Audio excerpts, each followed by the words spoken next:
خوف عليهم ولا هم يحزنون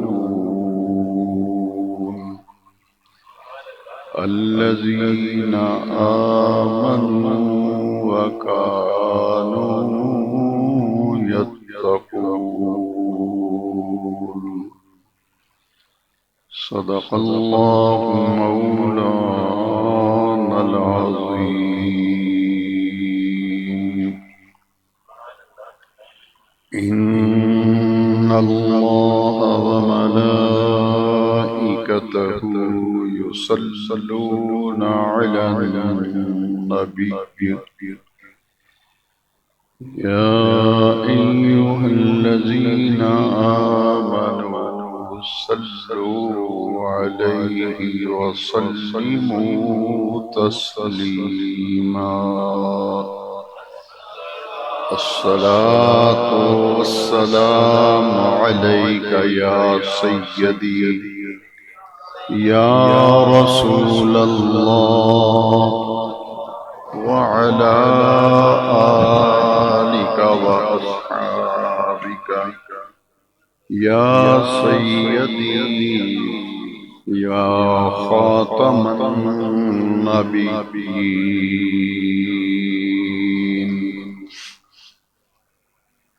برادران اسلام،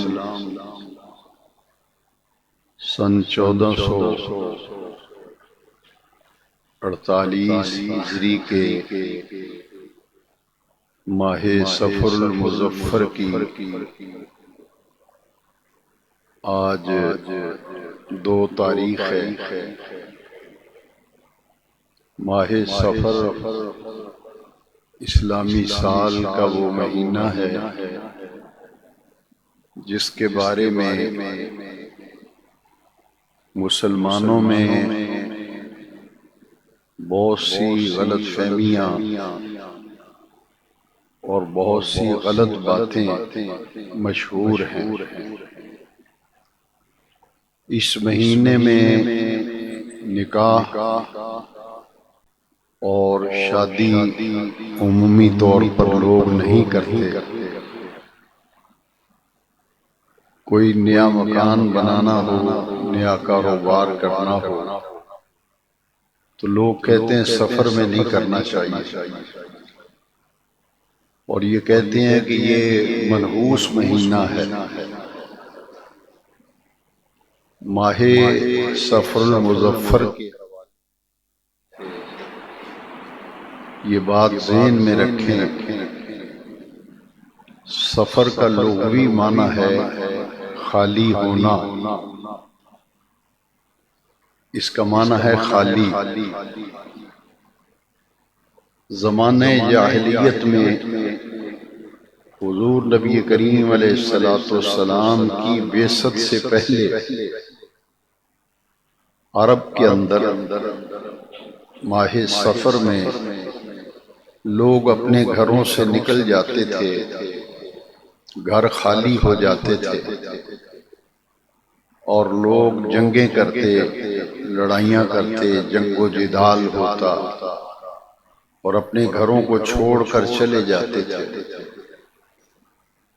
اور زمانہ جاہلیت میں اسی لیے لوگ قتل ہوتے تھے، مارے جاتے تھے۔ لوگ کہتے تھے یہ مہینہ بڑا منحوس ہے۔ نبی کریم صلی اللہ علیہ وسلم کی جب تشریف آوری ہوئی اور حضور کی بعثت ہوئی تو نبی کریم صلی اللہ علیہ وسلم نے فرمایا لا سفر، کہ سفر کے اندر کسی قسم کی کوئی منحوسیت نہیں ہے۔ اللہ کریم نے نہ کو مہینہ منحوس بنایا ہے، نہ کسی دن میں نحوست رکھی ہے، نہ کسی وقت میں نحوست رکھی۔ اس مہینے میں کوئی نحوست نہیں۔ اس مہینے میں شادی کرنا، نیا مکان بنانا، کاروبار کرنا ہر طرح سے جائز اور ہر طرح سے بہتر ہے۔ کیونکہ بخاری شریف کے اندر 5057 نمبر حدیث ہے، نبی کریم علیہ السلام نے فرمایا اس مہینے میں اللہ کریم نے کوئی نحوست نہیں رکھی، کوئی برائی نہیں رکھی، اور کوئی مہینہ بھی ایسا نہیں جس میں نحوست ہو۔ اللہ کریم نے تو ان میں بڑی برکتیں رکھی ہیں۔ نحوست دو وجہ سے آتی ہے، وقت کی وجہ سے نہیں، نہ دن کی وجہ سے، نہ مہینے کی وجہ سے۔ اسی طرح کئی لوگ بعض دنوں کو بھی کہتے ہیں کہ آج کے دن فلاں کام نہیں کرنا، یہ منحوس دن ہے۔ اللہ کریم نے کسی دن میں، کسی مہینے میں، کسی وقت میں نحوست نہیں رکھی۔ وہ دن ہو، مہینہ ہو، وہ وقت ہو، اس کے اندر نحوست دو وجہ سے آتی ہے۔ ایک اعمال کی وجہ سے، بندے کے اپنے اعمال جیسے ہوں گے ویسے ہی نحوست آئے گی۔ ایک بندے کے احوال، اس کے حال کیسے ہیں، احوال کیسے ہیں، حالات کیسے ہیں، اس کے اعمال کیسے ہیں۔ تو نحوست ہمیشہ اور بے برکتی مہینوں کی وجہ سے نہیں، اوقات کی وجہ سے نہیں، دنوں کی وجہ سے نہیں، بلکہ اعمال اور احوال کی وجہ سے بے برکتی بھی آتی ہے اور نحوست بھی آتی ہے۔ اعمال بہتر کیے جائیں، بندہ نحوست سے بچ جاتا ہے۔ اپنے احوال صحیح کیے جائیں، بندہ نحوست اور بے برکتی سے بچ جاتا ہے۔ لہذا مسلمانوں کو دو چیزیں بتائی گئیں، ایک یقین اور ایک توکل۔ جب ہم کسی مہینے، کسی دن، کسی وقت، کسی ٹائم کے بارے میں یہ خیال کریں اور اپنے آپ من گھڑت عقیدہ بنا لیں کہ اس ٹائم میں نحوست ہے، اس دن میں نحوست ہے، اس وقت میں نحوست ہے، تو یہ اسے کہتے ہیں بدشگونی۔ بدشگونی منع ہے۔ پھر یہ کہ کسی چیز کے بارے میں وہم کر لینا، گمان کر لینا، وہم ہو جانا کہ شاید اس وجہ سے یہ کام ہوا ہے، تو ہمارے دین نے کہا کہ وہم اور گمان سے بچو، یقین اور توکل اپنے اندر لاؤ۔ اللہ کی ذات پر توکل اور اس کی ذات پر یقین کامل، یہ دو چیزیں جس بندے کو حاصل ہو جائیں کہ اللہ کی ذات پر توکل بھی ہو، اس کی ذات پر یقین پختہ ہو، اپنے ایمان پر پختگی اور استقامت ہو، تو آدمی نحوست اور بے برکتی سے بچ جاتا ہے۔ اسلام نے وہم، بدشگونی آ کے ختم کر دی اور ہر کلمہ پڑھنے والے کو یقین اور توکل کی دو نعمتیں عطا فرمائی۔ اور قرآن مجید میں اللہ رب العزت نے فرمایا من یتوکل علی اللہ فہو حسبہ، جو اللہ پہ توکل کرتا ہے پھر اللہ اسے کافی ہوتا ہے۔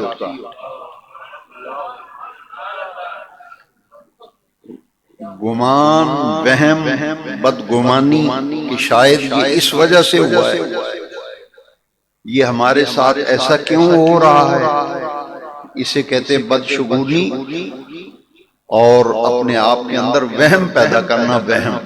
وہم سے بھی بچنا ہے، گمان سے بھی بچنا ہے۔ ان بعض الظن اسم، سورہ حجرات میں اللہ کریم نے فرمایا بہت سے گمان ایسے ہیں جو گناہ ہیں، بہت سے وہم، بہت سے ایسے خیالات جو انسان کو آتے ہیں، ان خیالات کی وجہ سے پھر آدمی کے اعمال پر بھی اثر پڑتا ہے، نحوست بھی آتی ہے، بے برکتی بھی آتی ہے۔ اللہ کریم نے قرآن مجید میں ہمیں ایک راستہ ایسا دکھایا ہے کہ ہر مسلمان بے یقینی، وہم، گمان، شکوک و شبہات کی دلدل سے نکل کر جب اس راستے پر چلے گا تو ہر قسم کے خطرے سے وہ محفوظ ہو جائے گا۔ وہ راستہ جو قرآن مجید میں اللہ کریم نے بتایا وہ کیا ہے؟ اذا عزمت فتوکل علی اللہ، جب تم کسی چیز کا ارادہ کرو اللہ پہ توکل کرو۔ رشتہ کرنا ہے بیٹی کا بیٹے کا، توہمات سے بچو، بدگمانیوں سے بچو۔ آپ نے دکان بنانی ہے، مکان بنانا ہے، رشتہ کرنا ہے، کوئی بھی نیا کام شروع کرنا ہے، تو پھر کیا ہے؟ اذا عزمت، جب تم نے ارادہ کر لیا ہے کہ ہم رہائش بنائیں گے، بچے کو دکان بنا کے دیں گے، بیٹی کا رشتہ فلاں جگہ کریں گے، بات اچھی لگے، رشتہ اچھا لگے تو زیادہ باریکیوں میں پھر جانے کی ضرورت نہیں ہوتی۔ کیوں؟ اذا عزمت فتوکل اللہ، جب کسی چیز کا ارادہ کر لو تو پھر اللہ پہ توکل کرو، اس کی دستگیری، اس کی مدد طلب کرو اور تمہاری مشکلات بھی آسان ہو جائیں۔ اس کے لیے سورہ فاتحہ کی جو 2 آیتیں ہیں، جب اللہ پہ ارادہ، کسی بھی چیز کا ارادہ کریں، کسی مہینے میں بھی دکان بنائیں، رشتہ کریں، شادی کریں، قطعاً کوئی منع نہیں ہے، کسی مہینے میں بھی ممنوع نہیں ہے، ہر مہینے میں جائز۔ اور جب توکل کر لیں، اللہ پہ توکل ہو جائے، پھر اس کی نصرت اور اس کی مدد لینے کے لیے سورہ فاتحہ کی 2 آیتوں کا ورد کیا کیجیے، 2 آیتوں کا ورد کیا کیجیے۔ یہ سورہ فاتحہ کی مالک یوم الدین، مالک ایاک نعبد و ایاک نستعین، وہ بدلے کے دن کا مالک ہے، ورب العالمین، رحمان رحیم، مالک یوم الدین، مالک یوم الدین، ایاک نعبد و ایاک نستعین۔ پھر جب توکل کر لیں گے، وہم، گمان، توہمات، اس سے پوچھ، اس سے پوچھ، یہ کر، وہ کر، ان دلدلوں سے نکل کر پختہ یقین رکھو، اللہ پہ توکل کرو، اللہ آپ کے لیے آسانیاں فرماتا ہے۔ یہ سفر کے مہینے سے متعلق خاص طور پر آخری چہار شنبہ، فارسی میں بدھ کے دن کو چہار شنبہ کہتے ہیں، بدھ کے دن چہار شنبہ۔ ہمارے ہاں ایک غلط رواج وہ بھی ہے کہ آخری چہار شنبہ یعنی بدھ، آخری بدھ جو صبر کے مہینے کا آتا ہے۔ بعض لوگوں نے تو سنا سنائی اپنی کتابوں میں بھی لکھ دیا، تحقیق نہیں کی، ریسرچ نہیں کی، اور انہوں نے لکھ دیا کہ آخری بدھ جو سفر کا ہے، اس میں خاص بلائیں نازل ہوتی ہیں، آسمان سے آفات نازل ہوتی ہیں۔ بحیثیت مسلمان حضور کی اس فرمان پر یقین رکھیں جو بخاری شریف میں حدیث نمبر 5057 نمبر حدیث ہے، کوئی بلا نہیں اترتی اس مہینے میں، کوئی آفات نہیں نازل ہوتی بدھ کے دن۔ تو آخری چہار شنبہ کو لوگ میلہ لگاتے، میلہ راوی کے کنارے بدھ کے دن بڑا رش ہوتا ہے۔ آخری سفر کی آخری بدھ کو عصر کے بعد راوی پہ آپ دیکھیں گے لوگ بہت سی غلط روایتیں، بہت سی غلط باتیں جو معاشرے کے اندر رائج ہو گئیں، ان کی وجہ سے توہمات ہمارے اندر پیدا ہو گئے، توہمات، وہم اور غلط گمان ہمارے اندر پیدا ہو گئے۔ لہذا اس مہینے کے بارے میں قطعی طور پر کوئی ایسا عقیدہ، کوئی ایسی بات ذہن میں نہ رکھیں۔ جب حضور تشریف لے آئے تو زمانہ جاہلیت کی ساری غلط رسموں کو حضور نے ختم کر دیا۔ ان میں سے ایک یہ بھی تھا کہ اس مہینے میں کوئی نحوست نہیں ہے۔ نحوست 2 وجہ سے آتی ہے، احوال کی وجہ سے اور اعمال کی وجہ سے۔ اپنے گھر کی حالت ٹھیک کریں، میاں بیوی کے معاملات جو ہیں انہیں صحیح کریں، والدین بچوں کا اور بچوں کا والدین سے جو معاملات ہیں اسے بہتر کرنے کی کوشش کریں. ذرائع آمدن پر نظر رکھیں کہ ہمارے روزی میں رزق میں کوئی غلط طریقے سے تو پیسہ نہیں آ رہا. اسی طرح پیسہ بڑی مشکل سے بنتا ہے. پیسا بڑی جیسے مشکل سے بنتا ہے اسی طرح ہمارا دین یہ کہتا ہے کہ سوچ سمجھ کر خرچ کرو. سوچ سمجھ کر خرچ کرو. اللہ تللوں سے بچو, فضول خرچی سے بچو. کیونکہ جو آدمی 100 روپے میں اگر کام چلتا ہے نا, 100 روپے میں کاروباری آدمی تو نہیں ہوں, لیکن کاروباری آدمی وپاری بندہ آپ کی زیادہ رہنمائی کر سکے گا اس معاملے میں تو صرف دینی رہنمائی دینا چاہتا ہوں کہ اگر 100 روپے میں کام چلتا ہے تو 200 روپیہ خرچ نہیں کرنا چاہیے. کیوں؟ پیسہ بڑی مشکل سے بنتا ہے, محنت سے ملتا ہے. اس کے پیچھے آپ کے پسینے کی کمائی ہے, آپ کی کوشش و محنت. اس لیے قرآن مجید کی جس آیت کی روشنی میں نے یہ بات کی ہے نا, وہ آیت سن لے ذرا. ان المبذرین کانوا اخوان الشیاطین, فضول خرچی کرنے والے شیطان کے بھائی ہیں. قرآن کی آیت ہے. وہ حدیث بھی میں نے اس لیے نہیں سنائی کہ بے وقوف لوگ کہتے ہیں حدیث ضعیف ہے. یہ تو میرے بیٹوں میرے بھائیوں قرآن شریف کی آیت ہے. ان المبذرین کانوا اخوان الشیاطین, جو فضول خرچی کرنے والا ہے وہ شیطان کا بھائی ہے. ایسا کام کیوں کریں جس میں فضول خرچی ہو؟ اس کا مطلب کیا ہے؟ اس آیت کا مفہوم جو ہے نا, کاروباری آدمی سے مشورہ کریں گے وہ زیادہ رہنمائی کریں گے. اس آیت کا یہ مطلب ہے کہ ضرورت کے مطابق خرچ کرو. جہاں ضرورت ہے وہاں تو خرچ کرنا ہی کرنا ہے, لیکن جہاں ضرورت ہی نہیں وہاں ایسا پیسہ برباد کرنا, اس میں آپ کی اولاد جو ہے اس کا مستقبل وابستہ ہے آپ کے رزق. آج آپ جو کچھ بنا جائیں گے آنکھیں بند ہوں گی تو وہ آپ کی اولاد کے کام آئے.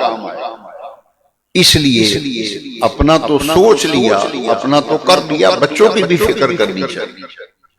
اپنے بیوی بچوں کے لیے حدیث شریف میں ہے کہ اتنا مال چھوڑ جاؤ, جب مرو تو کم از کم اتنا مال ضرور چھوڑ جاؤ کہ تمہارے مرنے کے بعد تمہاری اولاد کسی کے سامنے ہاتھ نہ پھیلائے, رشتہ داروں سے نہ مانگنے پڑے, دوستوں سے نہ مانگنے پڑے. محنت کرو, کوشش کرو. تو یہ دین ہمارا یہ سکھاتا ہے یقین اور توکل اور محنت. جتنی محنت زیادہ کرو. وہ پنجابی کی مثل مشہور ہے, جتنا گوڑ پاؤ اتنا ہی میٹھا ہو. اس مثال کو اگر دین کے آئینے میں پرکھے تو پھر معلوم یہ ہوتا ہے کہ محنت من جدہ وجدہ, جو آدمی محنت کرتا ہے وہ حاصل کر لیتا ہے, پا لیتا ہے. محنت بندے کی رائے گاہ نہیں جاتی. اور ہر آدمی کو کوشش کرنی چاہیے, ہاتھ پہ ہاتھ دھر کے بیٹھے نہیں رہنا چاہیے, وہم نہیں کرنا چاہیے, گمان نہیں کرنا چاہیے, ایسے ہی قیافی اور قیاس نہیں کرنا چاہیے. محنت کرو, محنت ذرائع آمدن بڑھانے کی کوشش کرو. یہ اسلام کا جو معاشی نظام ہے کہ ہم اپنے مالی حالات کس طرح بہتر کریں. دین یہ کہتا ہے کہ ایسے ذرائع اختیار کرو کہ تمہارے پاس مال آئے. کاروبار کرو, تجارت کرو, جتنا کاروبار ہے کوشش کرو اس کو تھوڑا سا بڑھاؤ, اس میں اضافہ کرو, کل کو تمہارے بچوں کے کام آئے, تمہیں محتاجی نہیں ہو. تو اسلام ہمیں یہی سکھاتا ہے, محنت, مشقت, بھاگ دوڑ. جب یہ کرو گے اور یقین اللہ کی ذات پہ رکھو, کوشش آپ نے کرنی ہے, محنت آپ نے کرنی ہے, برکت اللہ ڈالے گا, برکت اللہ تعالی ڈالے گا. ایک دکاندار صبح 6 بجے جا کے دکان کھولتا ہے اور رات کو 8 بجے گھر واپس آتا ہے. دوسرا دکاندار 12 بجے تو سویا اٹھتا ہے, اس کے ملازم اس کے بچے کاروبار سنبھالتے ہیں, وہ 1 بجے دکان پہ جاتا ہے, 5 بجے آ کے سو جاتا ہے. تو بتائیے وہ محنتی شمار ہوگا؟ نہیں، اس کا معنی یہ ہوگا کہ وہ بڑا سستی کر رہا ہے، کاہلی کر رہا ہے، غفلت برت رہا ہے۔ احساس ذمہ داری سمجھانے کے لیے اس کے لیے بہترین لفظ ہے احساس ذمہ داری۔ جس بندے کو اپنی ذمہ داری کا ہی احساس نہیں ہے تو وہ کبھی کامیاب نہیں ہو سکتا۔ جو بھی ذمہ داری آپ کی ہے اس کا احساس کریں۔ جب احساس نہیں کریں گے تو ناکامیاں آئیں گی، پھر یہی کہیں گے، یہی رونا روئیں گے کہ جڑے کام نو ہاتھ پانا پتہ نہیں کی گل ہے، مٹی ہو جانی، سونا بنان دی کوشش کرنا مٹی ہو جاتی۔ اس کو جائزہ لو، احوال کو دیکھو، معاملات کو دیکھو، حالات کو دیکھو، اعمال کو دیکھو، کہاں کہاں خرابی ہے۔ یقیناً جب بائک مسنگ کرتی ہے تو کوئی نہ کوئی اس کی وجہ تو ہے نا، پھر آپ بائک سائیڈ پہ کھڑی کر کے چیک کرتے ہیں، پلگ چیک کرتے ہیں، اس کا آئل چیک کرتے ہیں۔ زندگی کی گاڑی جب ہچکولے کھاتی ہے تو مجھے اور آپ کو اپنے اعمال کو دیکھنا، اپنے احوال کو دیکھنا۔ کسی کام میں نحوست نہیں ہے، نحوست آتی ہے اعمال کی وجہ سے، احوال کی وجہ سے۔ 1.25 لاکھ نبی دنیا میں آئے صرف اسی مقصد کے لیے، صرف اسی مقصد کے لیے آئے۔ یقین اپنے اندر پیدا کرو، آپ کا رب اللہ کریم ہے، اللہ کریم آپ کا رب ہے، وہ خالق ہے، وہ مالک ہے، اس پر توکل کرو،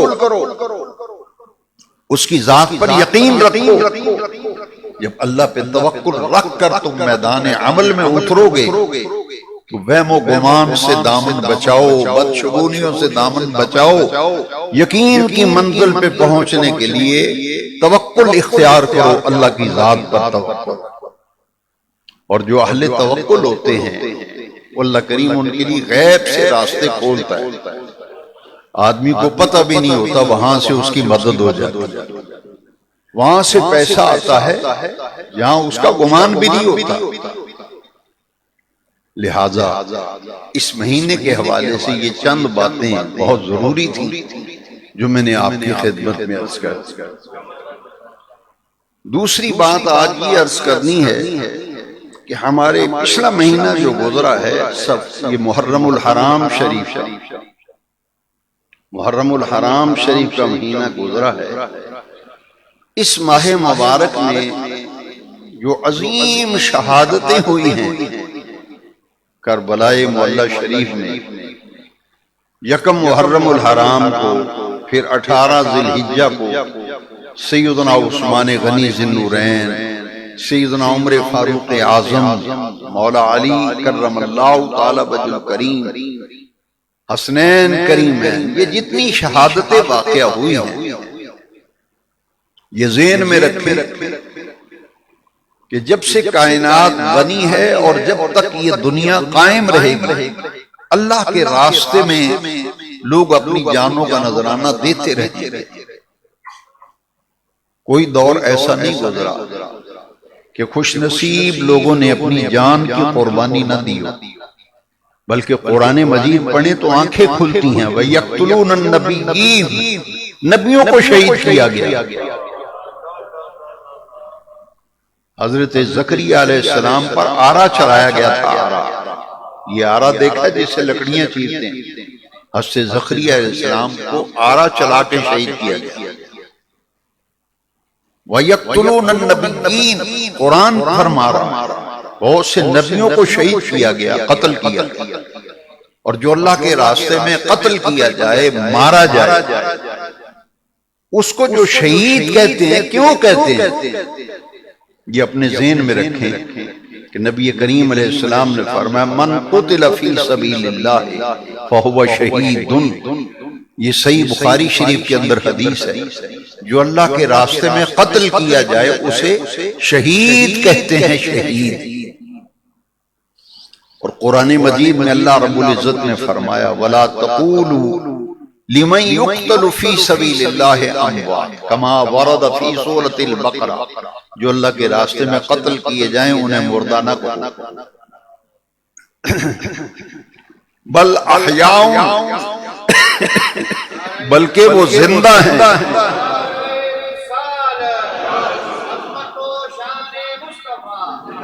بلکہ وہ زندہ ہیں. وَلَٰكِن لَا تَشْعُرُونَ. ان کی اس برزخی اور قبر والی زندگی اور حیات اور زندگی کو سمجھنے کے لیے جس شعور کی ضرورت ہے وہ تمہارے پاس نہیں ہے. وہ زندہ. قرآن کہتا ہے وہ زندہ. بلکہ دوسری آیت اگر ساتھ ملا لیں تو شہید کا جو مقام اور مرتبہ ہے وہ سمجھ میں آئے. دوسری آیت کریمہ جو ہے دوسرے مقام پر اللہ کریم وَلَا تَحْسَبَنَّ الَّذِينَ قُتِلُوا فِي سَبِيلِ اللَّهِ أَمْوَاتًا بَلْ أَحْيَاءٌ عِندَ رَبِّهِمْ يُرْزَقُونَ. جو اللہ کے راستے میں قتل کیے جائیں انہیں مردہ گمان بھی نہ کرنا. سورہ بقرہ کی آیت میں مردہ کہنے سے منع کیا اور اس آیت میں مردہ خیال کرنے مردہ گمان کرنے سے منع کیا. بل احیاء. وہ تو زندہ ہے. صرف زندہ ہی نہیں عند ربہم یرزقون. قرآن کی آیت. شہید کو اپنے رب کی بارگاہ میں رزق دیا جاتا ہے. اسے رزق دیا جاتا ہے. ہماری پاک فوج اس فوج کے بارے میں ہم سب کو یہ بات سمجھ لینی چاہیے کہ یہ ملک کلمے کی بنیاد پہ بنا ہے. پاکستان کی بنیاد کلمے پہ رکھی ہے. یہ کلمے کے نام پہ ملک حاصل کیا. اسلام کے نام پہ ملک حاصل کیا. دین کے نام پر یہ ملک حاصل کیا ہے.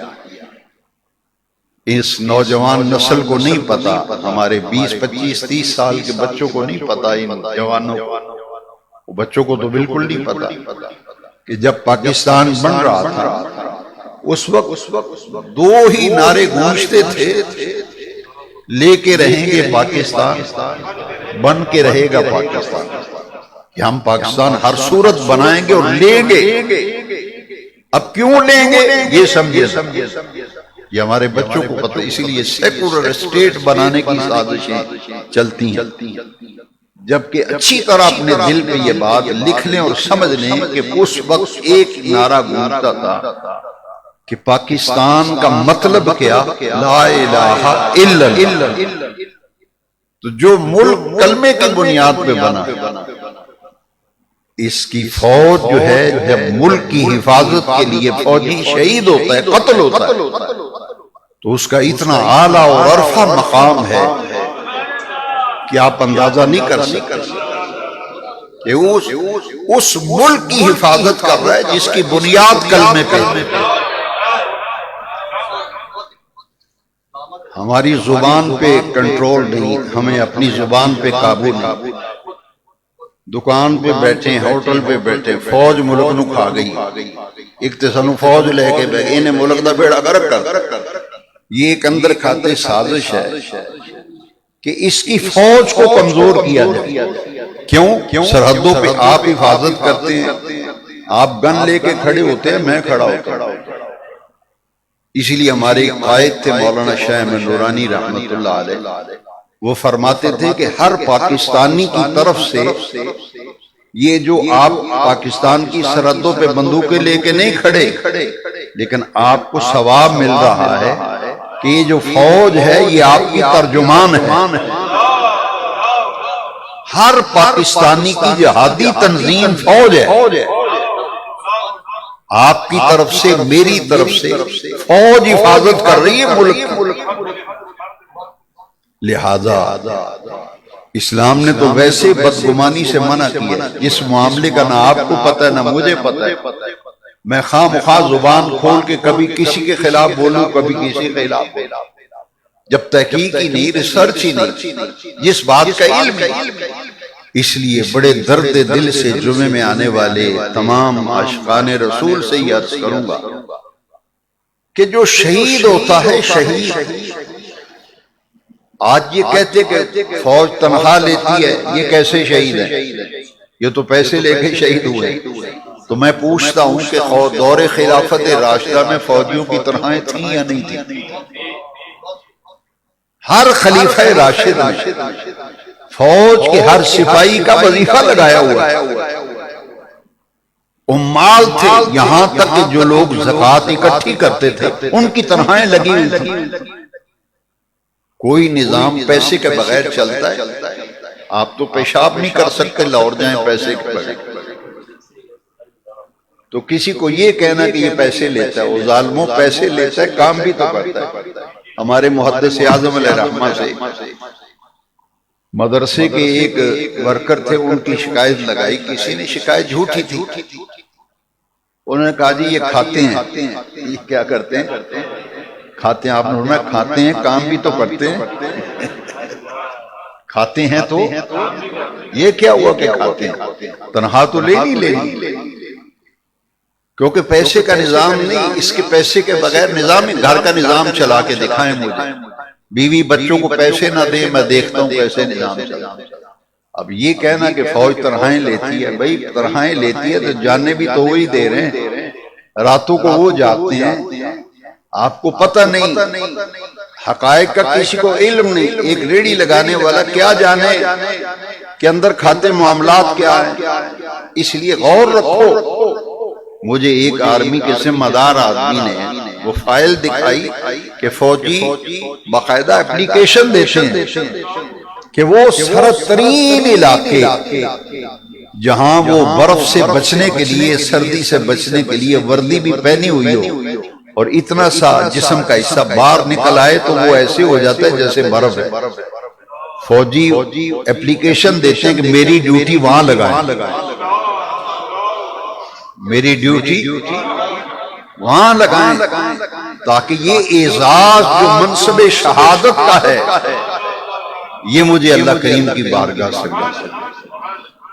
اور حضرت فاروق اعظم رضی اللہ تعالیٰ عنہ جیسی شخصیت و ہستی دعا مانگتی تھی، اللہم اجعل موتی شہادتا فی سبیلک وفی بلد رسولک، اللہ مجھے اپنے راستے میں شہادت کی موت دے اور اپنے محبوب کے شہر مدینہ منورہ میں شہادت کی موت دے۔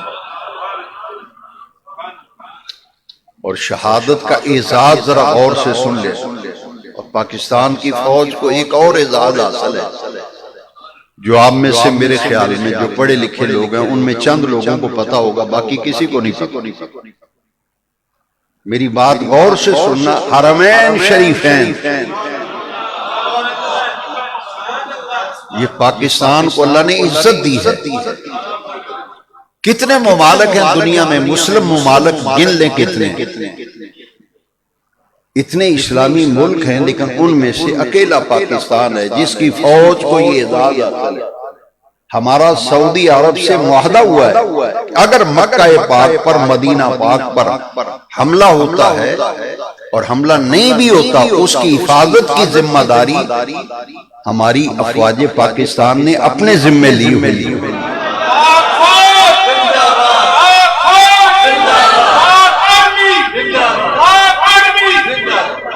مدینہ طیبہ اور مکہ پاک کی مکمل سیکیورٹی جو ہے وہ ہماری فوج کے سپورٹ ہے۔ لہذا میرے نزدیک ہماری آرمی کا کوئی نوجوان شہید ہوتا ہے تو وہ اتنا خوش نصیب ہے کہ اس کے ذمے خانہ کعبہ شریف، روضہ رسول، مکہ پاک، مدینہ پاک، حرمین طیبین کی حفاظت بھی ہماری فوج نے اپنے ذمے اٹھائی ہوئی ہے۔ اور جو اللہ کے راستے میں اس فوجی جب فوج میں بھرتی ہوتا ہے تو جو فارم فل کرتا ہے نا، اس پہ یہ بنیادی چیز ہوتی ہے، شہادت کی آرزو، شہادت مطلوب و مقصود مومن، اقبال کہتا ہے۔ وہ تو فوج میں بھرتی اس لیے ہوتا ہے، فوج میں بھرتی ہی اس لیے ہوتا ہے کہ مجھے مقام شہادت ملے۔ والدین کہتے جا پترا اللہ دے حوالے، تو شہید ہوئے تو ساڑھا نام ہی آ جائے شہید ماپے نے۔ اور یہ حدیث شریف غور سے سن لینا، لوگوں نے ان باتوں کو مذاق سمجھا ہے، دکانوں پہ بیٹھ کے بغیر ضرورت کے تبصرے کرنا، اس سے اپنے عمل خراب کرتے ہیں۔ قیامت کے دن بلایا جائے گا، شہید کے ماں باپ کو بلایا جائے گا، کہاں ہیں شہداء کے والدین؟ انہیں نور کے تخت پہ بٹھا کے کہا جائے گا یہ شہید کی ماں ہے، یہ شہید کا باپ ہے۔ شہادت بیٹے نے حاصل کی ہے، لیکن عزت جنت میں ماں باپ اٹھا رہا۔ کیوں؟ انہوں نے پالا، بچے کو پالا، جوان کیا، ان کا پالا ہوا بچہ شہید ہوا تھا، اعزاز اور عزت جنت میں ماں باپ کو ملے۔ اسی طرح حافظ قرآن حفظ کرتا ہے بیٹا بیٹی، جنت اور نور کے تخت پہ بٹھایا جاتا ہے ماں باپ۔ کچھ ایسے عمل ہیں جو ماں باپ کے نہیں، لیکن ماں باپ کو اپنی اولاد کے ان اعمال کی وجہ سے جنت میں عزت بھی ملے گی، مقام و مرتبہ بھی ملے گی۔ اس لیے شہید جب شہید ہوتا ہے نا، حدیث شریف میں ہے، دو حدیثیں خاص طور پر میں عرض کروں گا جو محرم کے مہینے میں عرض کرنا چاہتا تھا، لیکن مضمون کی ترتیب ایسی تھی کہ میں عرض نہیں کر سکا۔ دو حدیثیں شہادت کے منصب اور شہید کے بارے میں، اسے ہمیشہ اپنے ذہن میں رکھیں۔ اسے تقریر سمجھ کے جمعے کا بیان نہ سنا کریں، سبق سمجھ کے پڑھا کریں کہ آپ کو سبق پڑھا رہا ہوں، آپ سبق پڑھ رہے ہیں، اسے سیکھیں اور سمجھیں، سر کے اوپر سے نہ گزر جائے۔ اتنی پیاری حدیث ہے کہ حضور نے فرمایا لا یجد الشہید من مس القتل الا کما یجد احدکم من مس القرض، کہ شہید کو شہادت کے وقت بس اتنی سی تکلیف ہوتی ہے جتنی چونٹی کے کاٹنے کی ہوتی ہے۔ آپ بیٹھے ہوئے ہیں، چونٹی کاٹ گئی پاؤں پہ، جتنی تکلیف ہوتی ہے نا، شہید کو خنجر لگے، گولیاں لگیں، تلوار لگے، تیر لگے، تکلیف صرف اتنی ہوتی ہے جتنی چونٹی کے کاٹنے کی ہے۔ بخاری شریف میں میرے نبی پاک کا فرمان ہے، یا اللہ خنجر لگے، تلواریں، گولیاں چلیں، تیر لگے، تکلیف صرف اتنی چونٹی کے کاٹنے۔ فرمایا یہ بھی تے دیکھو نا کہ اتنی تکلیف ہوتی کیوں ہے، اور اس سے زیادہ کیوں نہیں ہوتی؟ اتنے زخموں کے باوجود صرف چونٹی کے کاٹنے کی تکلیف کیوں؟ حدیث شریف میں ہے کہ اللہ تبارک و تعالی شہادت کے وقت جب اسے زخم لگ رہے ہوتے، این اسی لمحے بوقت شہادت شہید کو اللہ اپنا دیدار عطا کرتا ہے۔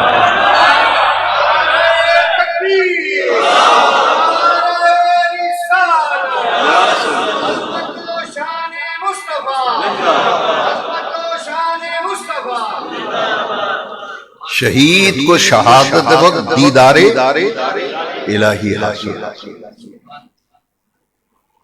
جنت میں جب شہید جائے گا اس کو اللہ کا دیدار نہیں ہوگا، روزے دار جنت میں اللہ کا دیدار کر رہا ہوگا۔ حدیث شریف، روزے دار کو جنت میں اللہ کا دیدار ہوگا، شہید کو نہیں ہوگا۔ شہید کہے گا یا اللہ تیری جنت میں مزہ ہی نہیں، تیری جنت میں کیف ہی نہیں، سرور اور لذت تیری جنت میں نہیں۔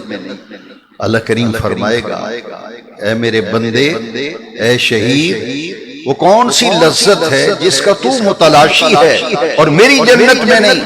وہ کہیں گے یا اللہ تیرے راستے میں گردن کٹانے میں اور جان دینے میں جو مزہ آیا تھا وہ تیری جنت میں نہیں۔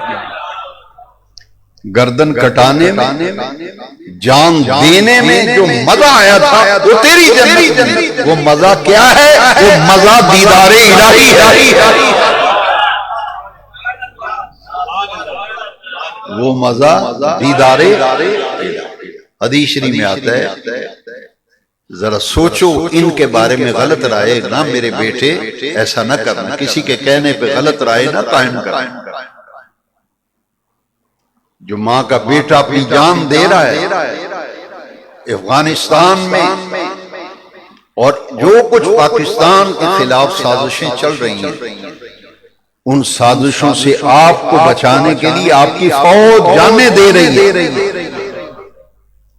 بلوچستان میں انڈیا اس وقت پاکستان کو ناکام کرنے کے لیے سازشیں کر رہا ہے، لڑ کر شہید ہونے والی فوج ہے، وہ سپاہی ہیں فوج کے، وہ آپ کے بیٹے ہیں، وہ آپ کے بھائی ہیں، وہ قوم کے بچے ہیں جو شہید ہو رہے ہیں۔ فوج کس کا نام ہے؟ بتاؤ، آپ کا کوئی نہ کوئی رشتہ دار تو فوج میں ہوگا، کوئی نہ کوئی تعلق والا ہوگا، تو فوج کس کی ہے؟ فوج کس کی ہے؟ وہ غیب عجیب مخلوق ہے جو کسی اور جگہ سے نازل ہوئی، وہ تو میرے بیٹوں، بھائیوں، بزرگوں، آپ میں سے، ہم میں سے ہے نا فوجی، پاکستانی ہیں، قوم کے بچے ہیں۔ لہٰذا کسی کے بارے میں غلط رائے ایسی بات نہ کرو، بعد میں معافی مانگنی پڑے، پھر بعد میں معافی مانگنے سے وہ بات نہیں بنتی، پہلے ہی سوچ کے کام کرو۔ اب سب بیان آ رہے ہیں، وہ جی ہم معافی مانگتے ہیں، ہمیں امید ہے ہماری اس معافی کو اور معذرت کو قبول کیا جائے گا۔ بھئی ہم یہ کہتے ہیں کہ پہلی بات کیوں، اور یہ بیان آ رہا ہے کہتے ہیں پوری معلومات، مکمل معلومات نہ ہونے کی وجہ سے، تو جب مکمل معلومات ہی نہیں تو بات کیوں کرتے ہو؟ بات کیوں کرتے ہو جب علم ہی نہیں ہے؟ ساری خرابی اس وقت پڑی ہے میڈیا پہ، انٹرنیٹ پہ، سوشل میڈیا پہ، ایک بندے کو دین کا علم ہی نہیں، وہ دین پہ تبصرے کر رہے ہیں، ایسے ایسے جاہل جن کی شکل دیکھے تو نحوست نظر آتی ہے۔ وہ کہتا ہے آج آپ کے لیے میں ایک ایسا وظیفہ لے کے آیا ہوں، نماز تو نے کبھی پڑھی نہیں، قوم کو وظیفے بتاتا پھرتا، اور ہماری قوم ایسی اللہ تلنوں پہ خوش رہتی ہے، ویوز بھی زیادہ آتے ہیں۔ وہ کہتے ہیں جی میں ایک وظیفہ شروع کیتا ہے نیٹ تو سن کے، میں نے کہا مجھے بھی سنا، اور جس کا سنایا وہ عورت ہے، بے پردہ عورت، وہ نیٹ پہ بیٹھ کے وظیفے بتا رہی ہے۔ اب جس کا دین پہ عمل ہی نہیں، حضور نے اس شخص کو دیوس کہا ہے، دیوس۔ پتہ ہے دیوس کون ہے؟ حضور فرمایا دیوس جہنم میں جائے گا۔ پوچھا یا رسول اللہ دیوس کون ہے؟ فرمایا جس کی عورت بے پردہ بازاروں میں پھرے، جس کی عورت بے پردہ بازاروں میں پھرے، حیا نہ کرے، شرم نہ ہو، اس کا خامد دیوس ہے، دیوس، وہ جہنم میں جائے گا۔ میں پوچھتا ہوں جہنم میں جائے گا تو وہ جو پھرتی ہے وہ جنت میں جائے گی؟ اب ان سے آپ وظیفے لیں گے تو پھر اشر بھی یہی ہوگا۔ اس لیے میرے بیٹو اپنے آپ کو سنبھالو، ضائع نہ کرو، تم بڑے قیمتی انسان ہو۔ ہر بندہ سوچے تمہیں زندگی ایک دفعہ ملی ہے، دوبارہ نہیں ملے گی، زندگی ایک دفعہ ملتی ہے، دوبارہ نہیں ملتی، اس کی قدر کرو، اسے ضائع نہ کرو، ایسی باتیں نہ کرو جن کا ہمیں پتہ ہی نہیں، تبصرے نہ کرو، گھر بیٹھ کے اس کو گالیاں، اس کو گالیاں، اس کے خلاف کلپ، اس کے خلاف کلپ، بچو اپنا دامن بچاؤ۔ کسی بھی ملک کی فوج اس قوم کی عزت ہوتی ہے، لہذا ہمیں ایسی باتوں سے گریز کرنا چاہیے، پرہیز کرنا چاہیے، اور سفر کے حوالے سے خاص طور پر ابتداءً جو میں نے قرآن و حدیث کی تعلیم بتائی وہ کیا ہے؟ وہم سے بچنا ہے، بدشگونی سے بچنا ہے، نحوست کوئی کسی ٹائم، کسی مہینے، کسی وقت میں نحوست نہیں، نحوست آتی ہے احوال کی وجہ سے اور اعمال کی وجہ سے۔ عمل خراب ہوتے ہیں، کام میں گڑبڑ ہوتی ہے، اس لیے نیت میں خرابی آ جاتی ہے، نیت میں خرابی آ جاتی ہے، پھر گڑبڑ ہوتی ہے۔ اور آخری بات کہہ کے ختم کرتا ہوں، لوگ کہتے ہیں حالات کی وجہ سے میں بڑا پریشان ہوں۔ کس کی وجہ سے؟ حالات کی وجہ سے پریشان نہیں ہوتا بندہ، خیالات کی وجہ سے۔ پریشانی کس وجہ سے آتی ہے؟ حالات کے بارے میں جو جو سوچتے جاؤ گے پریشانی بڑھتی جائے گی۔ حالات اچھے بھی آتے ہیں، ناموافق بھی آتے ہیں، لیکن جوانوں کی طرح مشکلات کا مقابلہ کرنا، پریشانیوں اور دکھوں کو برداشت کرنا، صبر کا مظاہرہ کرنا، احتیاط برتنا، وہاں سے 4 گلیاں دور ہو کے گزرو جہاں سے عزت کو خطرہ ہو، 4 گلیاں اوپر سے آ جاؤ، اس راستے سے نہ گزرو جس راستے سے گزرنے سے عزت میں فرق پڑے، جس راستے پہ گزرنے سے تکلیف ہوتی ہو اس راستے کو چھوڑ دو۔ کیوں؟ خیالات کی وجہ سے پریشانی آتی ہے، حالات کی وجہ سے نہیں، جو سوچتے ہیں نا ہم اس کی وجہ سے، اور اس سے بچنے کے لیے قرآن و حدیث کی روشنی میں آج کے جمعے میں یقین اور توکل، بس اللہ پہ توکل کرو۔ اذا عزمت فتوکل علی اللہ، جب کسی چیز کا ارادہ کر لو تو اللہ پہ توکل کرو۔ ماشاءاللہ 2 ہستیاں ایسی ہیں کہ پچھلے محرم میں، محرم شریف کا مہینہ گزرا، اب تو سفر شروع ہو گیا، اس میں داتا صاحب کا عرس ہے، بڑے اولیاء اللہ کا، حضرت مجدد الفسانی، حضرت امام احمد رضا، بڑے بڑے کامل اولیاء اللہ، گولڑا شریف ولی سرکار، سب کے عرس سفر کے مہینے میں انشاءاللہ اپنے موقع پہ بیان ہوگا۔ 2 شخصیتیں ایسی ہیں جن پہ میں نے الحمدللہ بڑی اسی حد تک بڑی سیر اصل گفتگو کی، سیدنا امام حسن مجتبی اور سیدنا امام حسین شہید کربلا۔ اللہ کریم نے ایک اور اچھا موقع دے دیا ہے، یہ بدھ جو آ رہا ہے، یہ بدھ 22 تاریخ ہوگی، بدھ کا دن، اس دن اسی جامع مسجد میں حاجی ملک عبد المجید صاحب چشتی مرحوم و مغفورون کا سالانہ ختم پاک ہر سال اسی مسجد میں منعقد ہوتا ہے۔ ان کے بیٹے بھی یہ محفل منعقد کرتے ہیں، الحاج ملک محمد نبیل صاحب اور الحاج ملک محمد فاروق، حافظ محمد فاروق صاحب، دونوں بھائی مل کر اپنے والد صاحب کا سالانہ ایصال ثواب کا پروگرام کرتے ہیں۔ اور اس لیے کہ حاجی صاحب یہاں جمعہ پڑھنے آئے تھے لاہور سے، تو یہیں ان کا وصال ہوا تھا، جمعہ پڑھ کے اثر پڑھ کے جانے لگے تھے تو گاڑی میں بیٹھتے ہی ان کا انتقال ہو گیا تھا، وہیں بیٹھتے ہی فوت ہو گئے۔ تو وہ سالانہ ختم شریف کی محفل ملک صاحبان کروا رہے ہیں بدھ کو، اور یہ محفل ہوگی مغرب سے عشاء تک، مغرب سے عشاء تک محفل ہوگی۔ عشاء کے بعد اپنے گھروں میں جا کے آرام کریں گے، اور انشاءاللہ العزیز انہوں نے مجھے ملک برادران نے، حاجی سردار محمد صاحب جو میرے بڑے محترم دوست ساتھی مہربان اور اس مسجد کمیٹی کے صدر بھی ہیں، انہوں نے مجھے بتایا کہ ملک صاحبان کی خواہش ہے کہ ان 2 ہستیوں پر گفتگو کرنی ہے تقریب، تو میرا موضوع ہوگا عظمت و شان حسنین کریمین، کیونکہ اسی سفر کی 28 تاریخ کو امام حسن مجتبی کی شہادت ہے، 10 محرم کو امام حسین پاک کی شہادت، اور 28 سفر کو امام حسن مجتبی پاک کی شہادت۔